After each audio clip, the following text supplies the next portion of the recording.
বিসমিল্লাহির রহমানির রহিম। আমি মরহুমা বেগম খালেদা জিয়ার বড় সন্তান তারেক রহমান।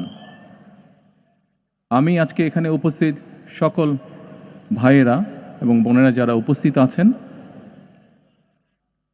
মরহুমা বেগম খালেদা জিয়া জীবিত থাকাকালীন অবস্থায় যদি আপনাদের কারো কাছ থেকে কোনো ঋণ নিয়ে থাকেন, দয়া করে আমার সাথে যোগাযোগ করবেন, আমি সেটি পরিশোধের ব্যবস্থা করব ইনশাআল্লাহ।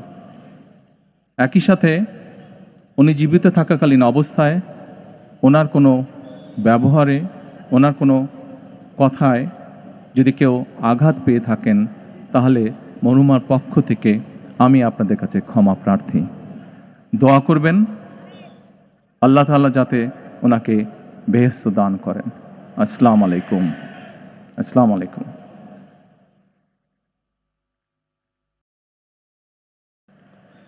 দেশনেত্রী বেগম খালেদা জিয়াকে ভালোবেসে শ্রদ্ধা করে যারা তার জানাজায় সামিল হয়েছেন, সেই লাখো ভাই বোনকে জানাই গভীর শ্রদ্ধা। মাননীয় প্রধান উপদেষ্টা পরিষদের সদস্যগণ, রাজনৈতিক নেতৃবৃন্দ, তিন বাহিনী প্রধান সহ কর্মকর্তাবৃন্দকে উপস্থিতির জন্য ধন্যবাদ জানাই সশস্ত্র বাহিনী, র্যাব, বিজিবি, পুলিশ সহ আইন শৃঙ্খলার দায়িত্বে নিয়োজিত সকলের প্রতি। সুধী মণ্ডলী, এখন